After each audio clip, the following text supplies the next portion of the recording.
Garrison's voice was too loud for the small executive kitchen, but he wanted everyone near the coffee machine to hear him. "Innovation comes from the youth, Clint," he said, clapping a heavy hand onto my shoulder. It was the same performative tone he used at the Thanksgiving table when he told the family how he built Barlow Logistics from a single truck, conveniently forgetting the 80-hour weeks I put in to save his largest freight lanes. I am Clint Mercer, 50 years old, and for the last 6 years I have been the senior operations director at Barlow Logistics. More accurately, I am the son-in-law, which in Garrison's empire meant I was the guy who cleaned up the mess while he took the golf trips. My wife Victoria always told me to be patient with her dad. "He's old school, Clint," she would say over dinner. "He just wants to make sure the family legacy is secure." But legacy doesn't negotiate vendor exclusivity or fix a broken routing database at 2 a.m. I did. I rebuilt our entire distribution grid, turned a chaotic department running on spreadsheets into a streamlined machine with 22% growth year over year. Nobody clapped.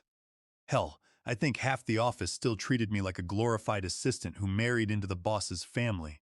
So when Garrison walked into the office on a Tuesday morning with a kid who looked like he just got his driver's license, I knew the wind was shifting. "This is Hunter," Garrison announced, beaming like a proud grandfather. "Hunter is Grant's son. You remember Grant from the country club, Clint? Hunter just finished his marketing degree. He is going to be interning with us, learning the ropes." Hunter stood there in a blazer that still had the factory folds, holding a leather notebook like it was a shield. His teeth were too white, his handshake too firm, and he wore dress shoes that looked like they had never touched actual asphalt. I gave him a polite nod. "Welcome aboard," I said. "We have a lot of data pipelines to run through." Garrison waved his hand dismissively. "Don't drown the boy in spreadsheets on day one, Clint. Let him get a feel for the culture." Hunter smiled, looking around the open office. "Yeah, I want to see the big picture stuff. I'm really interested in strategic growth." I went back to my desk. I had 48 emails from Vanguard Logistics regarding our exclusive freight lanes and a draft proposal for Atlas Industries, our largest client. Atlas made up 18% of our annual revenue. I had spent 7 months negotiating a customized routing integration that would lock them into a 3-year contract renewal. It was my baby.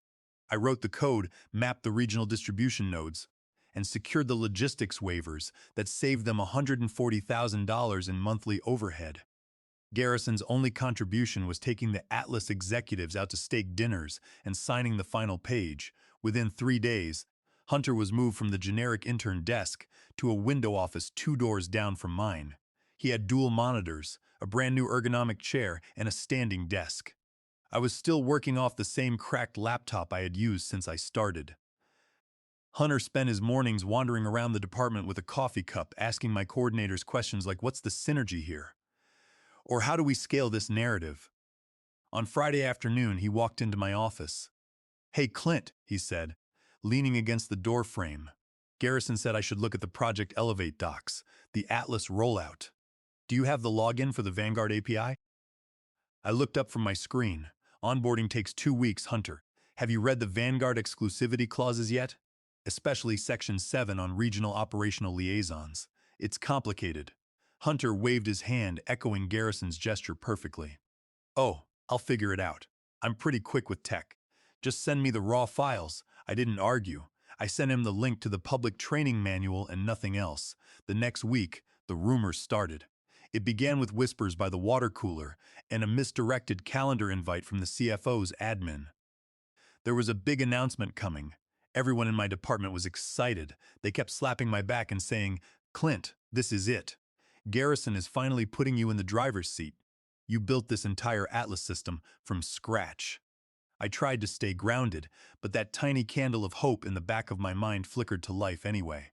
Maybe Victoria was right. Maybe Garrison did recognize the work. On Thursday, the bagels arrived. That was my first clue that something was wrong. In our office, bagels meant bad news. The last time Garrison ordered catering, he outsourced the entire customer service department to a call center in another state, and the staff found out when they walked in and saw cream cheese spreads. We all filed into the main conference room. I sat in my usual spot, halfway down the table on the left. Garrison walked in last, wearing his best suit, followed by Hunter. Hunter was carrying a laptop and looking nervous but excited, like a kid about to open a Christmas present. Garrison cleared his throat, leaning his hands on the table. "Team," he began, his voice booming with that false warmth he used for public relations. "As you know, we are on the verge of launching Project Elevate, our new integrated routing system for Atlas Industries. This project represents the future of Barlow Logistics." He paused, looking around the room. "We need fresh eyes to guide this future. We need the energy of the next generation. That is why I am thrilled to announce that Hunter will be leading Project Elevate as our strategic director of operations." The silence that followed was heavy. It was the kind of quiet that makes your ears ring. My team looked at me, their faces blank with shock. The lead developer started to cough, then stopped. Garrison smiled, completely oblivious, or pretending to be. Hunter stood up, smoothing his blazer. "Thanks, Garrison. I'm really excited to quarterback this transition. We're going to disrupt the market." I stared at the Comic Sans font on the presentation slide. I didn't say a word. I just raised my hands and clapped. 3 slow, polite claps. The rest of the room followed, hesitantly, like they were applauding at a funeral. Garrison didn't look at me once during the entire meeting. My name wasn't on a single slide. The 6 months of code, the database architecture, the supplier agreements I had signed my name to. All of it was presented as a blank canvas that Hunter was going to paint. After the meeting, I went back to my office, closed the door, and took out a clean sheet of paper. I didn't yell. I didn't throw things. I just looked at the calendar. My exclusive Vanguard liaison clause had a 30-day notice requirement, and the Atlas pilot was scheduled to launch in exactly 14 days. I smiled. It was the first real smile I had worn in months. Garrison's office always smelled like overpriced mahogany polish and bad executive decisions. On his desk sat a gold-plated golf trophy and a framed photo of him shaking hands with some state senator who got indicted 2 years later. When I knocked and walked in without waiting for his invite, he was on the phone, waving a finger to tell me to wait. "Yeah, Grant," he was saying, laughing into the receiver. "Hunter is going to quarterback the whole Atlas rollout. We're putting fresh blood in the driver's seat. Clint's going to support him." "Yep, talk soon." He hung up the phone and looked at me, his face shifting into a performative mask of paternal warmth. "Clint, buddy, big day, right? I hope you're ready to show Hunter the ropes on the Vanguard integration. We need to make sure the kid has everything he needs to look good for the board." I didn't answer. I just walked up to his mahogany desk and laid a crisp, white envelope directly on top of the Atlas status report he was ignoring.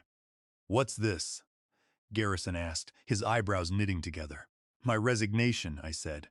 "Effective 2 weeks from today." Garrison stared at the envelope. For a second he didn't move. Then he slowly reached out, opened the flap, and pulled out the single sheet of paper inside. It contained exactly 1 sentence. "I, Clint Mercer, resign from my position as Senior Operations Director, effective July 28. He looked up, his jaw slightly slack. "Is this some kind of joke?" "No joke, Garrison," I said. "I will spend the next 14 days wrapping up my files and ensuring a clean handoff." He leaned back in his leather chair, the leather creaking under his weight. "Come on, Clint. Let's be adults here. Is this about the Atlas project? You're taking this personally." "It is professional, Garrison," I replied. "You decided Hunter was the right fit to lead the project. I'm deciding Barlow Logistics is no longer the right fit for my career. You can't just walk out." Garrison's voice rose, losing its polished edge. "We're 2 weeks away from the pilot launch. You built the routing system. Hunter needs your support, your family, for God's sake. Victoria's father is the CEO. Think about how this looks." I thought about how it looked when he announced a 23-year-old marketing graduate was leading my 7-month project. I didn't say that, though. I just smiled. "You made your decision, Garrison. I've made mine. I'll make sure the database is updated." I turned and walked out before he could start shouting. As soon as I got back to my desk, I opened my phone and sent an email to the legal department at Vanguard Logistics. I copied Diana, their director of operations. The subject line was Contractual Liaison Update, Barlow Logistics. The body was brief. Per Section 7.2 of our freight agreement, this email serves as official notice that Clint Mercer will be leaving Barlow Logistics effective 14 days from today. Section 7. 2 was a tiny clause I had negotiated into the contract when Vanguard tried to raise their shipping rates by 15% last year. I had agreed to the rate increase only on the condition that Vanguard would assign a dedicated operations liaison, me, and that any transfer of the liaison role required a 30-day written notice and mutual approval. Vanguard's legal team had agreed because they trusted my coordination.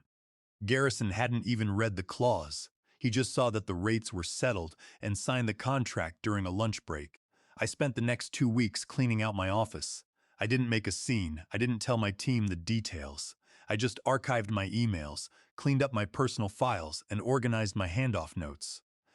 I left the folders for the Atlas project exactly where they were supposed to be, but I removed my personal login credentials from the automated script that retrieved the Vanguard pricing APIs. Without my security token, the scripts would return a restricted access error.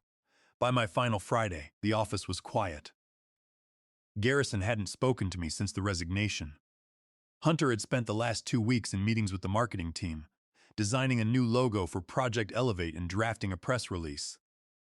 He hadn't asked me a single question about the routing architecture. At 5 p.m., I packed my notebook and my coffee mug into a cardboard box. I walked out of the building without a farewell email or a card. That evening, Victoria was waiting for me at the kitchen table.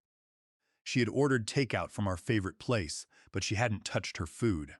"So, you really did it," she said, looking at me with a mix of worry and curiosity. I set the box on the floor and sat down. "I did," she sighed. "My dad called me 3 times today. He's furious, Clint. He says you're ruining the family business because of your ego." "Do you think it is my ego, Victoria?" I asked. She looked at my hands, rough from years of late-night warehouse audits, then at my tired eyes. "No," she said quietly. "I know how hard you worked. I just hope you know what you're doing." I smiled, opening the container of noodles. "I know exactly what I'm doing." On Monday morning, I didn't set an alarm. I woke up at 8 a.m., made a cup of black tea, and opened my laptop. The first thing I did was register a new limited liability company, Mercer Operations Group. I spent $500 on the filing fees and bought a domain name. By 10 a.m., my phone started buzzing. It was a Slack screenshot from one of my former routing coordinators. "Hey Clint, sorry to bother you, but Hunter is trying to run the Vanguard API script, and it is throwing a 403 forbidden error. Do you know where the backup token is?" I didn't reply. I was no longer an employee of Barlow Logistics. By 1 p.m., the panic had spread to the executive suite. Hunter had apparently called Vanguard Logistics directly. According to my contact inside, Hunter had demanded that Vanguard unlock the API immediately, claiming he was the new strategic director. Vanguard's representative had politely informed him that per Section 7.2 of their contract, Clint Mercer was the only authorized liaison, and any change in operational leadership required a 30-day notice that had only been submitted 10 days prior. Until that notice period expired and Vanguard Legal approved the new liaison, all automated data exchanges were suspended. This meant the Atlas pilot, scheduled to launch in 4 days, had no live freight data. The routing system was blind. At 3 p.m., my phone rang. The caller ID showed Barlow Logistics. I let it ring. It rang again 10 minutes later. I put the phone on silent and went for a walk in the park. For the first time in 6 years, the sun was shining, and I wasn't thinking about a late shipment. By the second week of my departure, the cracks in the dam were widening into a flood. My former coordinator, who was still trying to survive under Hunter's strategic direction, kept me updated through text messages. It wasn't just Vanguard Logistics that had ground to a halt. Nexus Dynamics, our primary tracking hardware vendor, had flagged our account. When I negotiated the Nexus agreement, I had secured a timeline penalty waiver. It was a sweet deal that saved Barlow Logistics up to $8,000 per delayed delivery. But I had written that waiver with a specific clause. The waiver was active only while the implementation was personally managed by Clint Mercer. Without my signature on the weekly tracking audits, Nexus immediately suspended the waiver and retroactively billed Barlow Logistics for 3 delayed shipments from the previous month. That was $24,000 in unexpected fees in a single week. Hunter's solution to the billing discrepancy was to ignore the invoices. He scheduled a 2-hour brainstorming session with the marketing team to rebrand our client portal, calling it the Gateway to Efficiency. Meanwhile, the actual gateway was locked and the trucks were sitting idle. On Tuesday afternoon, my phone lit up with Garrison's name. I was sitting in a quiet, sunlit co-working space downtown, drinking hot tea. I had rented the suite the day before, using a security deposit paid by a small logistics startup that had hired me to review their routing schemas. I let the phone ring until it stopped. 20 minutes later, it rang again. Same caller. I ignored it. By the fourth attempt, I decided it was time to answer. Clint, Garrison's voice came through, loud and dripping with false camaraderie. "How are you, buddy? How's the time off treating you?" I took a slow sip of tea. "I'm doing well, Garrison. Good, good. Listen, we've had a couple of minor hiccups with the Atlas launch. Just some technical snags with the data exchange. You know how these IT systems can be. I was thinking we could bring you in for a few days, just to help Hunter clear up these bottlenecks. For the good of the company, of course." I leaned back in my chair, looking out the window at the city skyline. "I don't work for Barlow Logistics anymore, Garrison. I am consulting full-time now through Mercer Operations Group." Garrison's voice stiffened. "Right, well, we can hire your group. Just a short-term contract, say 10 hours a week to answer Hunter's questions and jump on the supplier calls. What kind of hourly rate are we talking about?" I opened a spreadsheet on my laptop. I had already calculated the numbers. "I'll send you a formal proposal, Garrison," I said. "But to give you a heads up, my standard contract requires a monthly retainer, a 90-day minimum commitment, and my fee is $180 per hour. That is triple your old salary," Garrison barked, his polite veneer vanishing. "You're trying to gouge your own family, Clint," I smiled. "My old salary was for an employee, Garrison. This is for an expert who owns the routing logic. I will email the contract. Let me know if the board approves." I hung up before he could respond. The next day, my contact inside the company sent me a copy of a voicemail Hunter had left for a vendor. The kid sounded like he was on the verge of tears, stammering about database credentials and asking if they could bypass the security protocols just for 1 week. The vendor had refused, citing federal data security regulations. At Barlow Logistics, the blame game had reached a fever pitch. According to my inside sources, Hunter was telling everyone the routing software I built was outdated and buggy. Garrison was screaming at the IT staff, demanding they crack my personal security token. The IT director, a guy who had worked with me for 4 years, told Garrison that my code was encrypted, and trying to force it open would trigger a system lockdown that would paralyze the entire network. Meanwhile, Atlas Industries was noticing the delays. The pilot launch was supposed to happen on Friday, but they hadn't received their testing credentials or their shipping schedules. Their operations lead had sent a sharply worded email to Garrison, demanding to know why the system integration was offline. Hunter's reply had been a 5-page PowerPoint deck outlining the long-term vision of Barlow Logistics. The Atlas lead had not replied. I spent my Thursday afternoon preparing 3 proposals for new clients who had reached out to me through LinkedIn. They were mid-sized transport firms that had heard about the database I built for Barlow. Word travels fast in the logistics industry. People don't care about family names or country club golf scores. They care about whether their trucks arrive on time and their costs stay low. On Friday morning, I received a wire notification on my phone. Garrison had accepted my consulting proposal. The transfer was for the first month's retainer, paid in advance. A few minutes later, an email arrived from Garrison's personal account. It contained no text, just the signed contract attached. I printed the confirmation out and taped it to the wall of my co-working space. I labeled it, "My Favorite Apology." But my consulting agreement was only the first phase. Garrison thought he had bought my compliance and my silence. What he didn't realize was that I had only agreed to answer questions and provide data handoffs. I hadn't agreed to give them my intellectual property, and the real trap was about to spring. The corporate ballroom at the Hilton was quiet, but the air felt heavy. It was the annual logistics gala, the kind of event where companies paid $10.00 for a table to show off their trophies and exchange business cards. I was there as a guest of Dovetail Technologies, a firm that had hired me to optimize their shipping lanes. I was standing near the buffet, chatting with their lead architect when I felt a pair of eyes on me. I turned and saw Garrison. He was standing near the bar, holding a half-empty glass of scotch. He looked older than 68 today. His suit was slightly loose, and his hair, usually styled back with expensive pomade, looked flat. He stared at me, his mouth pressed into a thin line. He didn't come over. He couldn't. He knew what was happening. The previous Tuesday, the board of Barlow Logistics had called an emergency session. A leaked copy of the meeting notes had reached my inbox via my old assistant, who had worked from home and used a screen recorder. According to the transcript, the meeting had started with Garrison trying to reassure the directors. "We have hit a few minor potholes with the Atlas rollout," he had said. "But Hunter has the vision. We are restructuring the workflows to align with modern synergies." Then, the lead strategist from Atlas Industries, who was dialing in from their corporate headquarters, had cut Garrison off. "With all due respect, Garrison, your new team couldn't find a project timeline if you nailed it to their foreheads. The pilot is supposed to be live, and our dashboard is blank. We are terminating our contract with Barlow Logistics effective at the end of the month," Garrison had stammered, trying to explain the Vanguard data lock.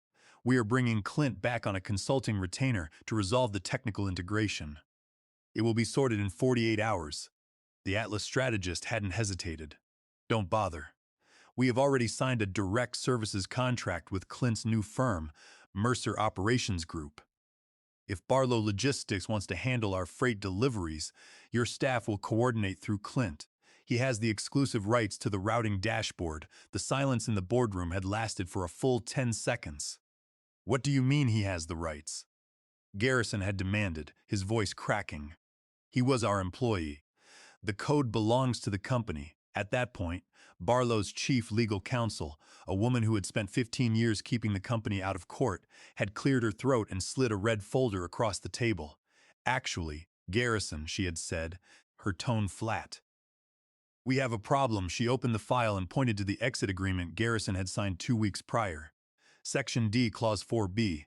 I had drafted that separation agreement myself, using a boilerplate document from a legal website. But I had made one modification. I had inserted a clause stating that all custom software frameworks and database architectures authored by Clint Mercer that were not explicitly claimed as company intellectual property in a registered patent or copyright filing, prior to July 1, would remain the sole property of the author. Garrison had been so eager to sign my exit papers and get me out of the building so Hunter could take credit that he hadn't sent the document to legal. He had just signed it in his office, stamped it, and sent it to HR. Legal had explained the implications to the board. The route optimization algorithm Clint built is a custom framework. The company never filed a patent. By signing this agreement, you conceded the copyright to Clint. He owns the operating spine of Project Elevate. We cannot legally run the Atlas pilot without his software license. The CFO had dropped his pen. The operations VP had muttered, "Jesus Christ." Garrison had gone pale, sweat beads gathering at the back of his neck. "This is ridiculous. He's my son-in-law. It was a family company. Surely we have a right of use." "No," legal had replied, "we do not. And since you also failed to initiate a standard security revocation on his system credentials, he had full access to our databases for 10 days after his departure." "Did he steal the data?" one of the board members had asked, his voice rising in panic. "No," legal said, shaking her head. "He logged in once, deactivated his own developer credentials, and sent a confirmation log to HR. He did your job for you, Garrison. He protected us from data leakage liability, while keeping his own code." In the corner of the boardroom, Hunter had sat in silence. He hadn't said a word during the entire meeting. Slowly, he had closed his laptop, put his leather notebook into his backpack, stood up, and walked out of the room. Nobody had stopped him. He didn't return to his office.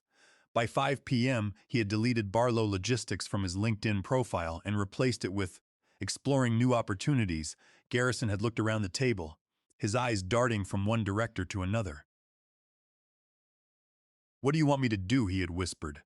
The board chair, a senior investor who owned 30% of the company's shares, had leaned forward. "We want you to negotiate, Garrison, and we want you to do it before Atlas files a breach of contract lawsuit." I took a sip of my drink, looking back at Garrison at the bar. He slowly turned away, leaving his scotch on the counter, and walked out the exit doors. I didn't follow him. I had a meeting in 10 minutes with Dovetail's VP to discuss a $120,000 integration contract. My company was only 2 weeks old, and we were already profitable. The final negotiation didn't take place in Garrison's office. It happened in the main boardroom of Barlow Logistics, with a court reporter present and 3 board members sitting on my side of the table. Garrison sat at the far end, looking like a spectator at his own trial. His lawyers had tried to find a loophole in Section D, Clause 4B of the exit agreement for 3 days. They found nothing. The contract was solid, signed by the CEO, and stamped by the notary. Under federal intellectual property law, the routing software code belonged to Mercer Operations Group. "Here are our terms," I said, sliding the fresh contract across the glass table. Garrison didn't even look at the paper. "How much?" he asked, his voice low and raspy. "A flat licensing fee of $15,000 per month for the use of the routing software," I said. "Plus a monthly consulting retainer of $12, zero for my firm to manage the API endpoints, and a seat on the advisory board to oversee all future contract migrations." Garrison's jaw tightened. "That's nearly $320,000 a year, Clint. You're bleeding us." "No, Garrison," I replied. "I am charging you the market value of the system that keeps your largest client from suing you. If you don't sign, Atlas terminates their freight contract tomorrow, and Dovetail Technologies will buy out your remaining regional warehouses for pennies on the dollar." "I know the warehouse margins because I optimized them." The lead board member leaned over to Garrison. "Sign it, Garrison," he whispered. "We don't have a choice." Garrison reached for his pen. His hand shook slightly as he pressed the black ink into the signature line. He signed, stamped it, and pushed the folder back to me. I checked the signature, closed the folder, and slipped it into my briefcase. "Thank you, gentlemen," I said, standing up. "I'll have the Vanguard API tokens reactivated by 5 p.m. today." As I walked out of the room, Garrison called after me. "Clint." I paused at the door, turning back. He looked at me, his eyes hollow. "I built this company from nothing. I thought family was supposed to support family." I looked at him, remembering the 3 years of 80-hour weeks, the missed anniversary dinners, and the way he had introduced a golf buddy's son as the future of the company while I sat in the corner. "Family is supposed to respect family, Garrison," I said. "You wanted a business partner, so I became one." I walked out the double doors, down the elevator, and into the afternoon sun. That evening, Victoria and I sat on our porch. She was scrolling through her phone, and I was reading a client onboarding document for a shipping company based in Chicago. "My dad called me," she said quietly, setting her phone down. "He said you saved the Atlas account." I took a sip of my drink. "I did. Are you guys going to be okay?" she asked. "Professionally?" "Yes." "Personally?" "We'll see," I said. "But I'm no longer working for his approval, Victoria. And that is worth every penny of the licensing fee." She smiled, leaning her head on my shoulder. "Good." The next morning, I arrived at my co-working space. I had 2 new emails from former Barlow Logistics clients asking for service terms, and a LinkedIn notification showing that Barlow's chief competitor had just viewed my profile. Garrison always thought clients were loyal to the company logo on the letterhead. He believed the name Barlow was what kept the trucks moving. But the clients didn't care about the name. They cared about the database that kept their shipments from getting lost in Ohio. They cared about the operations director who answered their emails at 2 a.m. and knew how to navigate a vendor strike. He built his company like a family heirloom, assuming it would shine just because he owned it. I built mine with contracts, leverage, and a long memory. And now, the guy who used to sit in the corner office without a nameplate had become the most essential name in the building. Thanks for watching, you cubicle warriors. Hit that subscribe button. Unless you're my old boss, then you're on your own. Revenge of the Coffee Pot Strikes.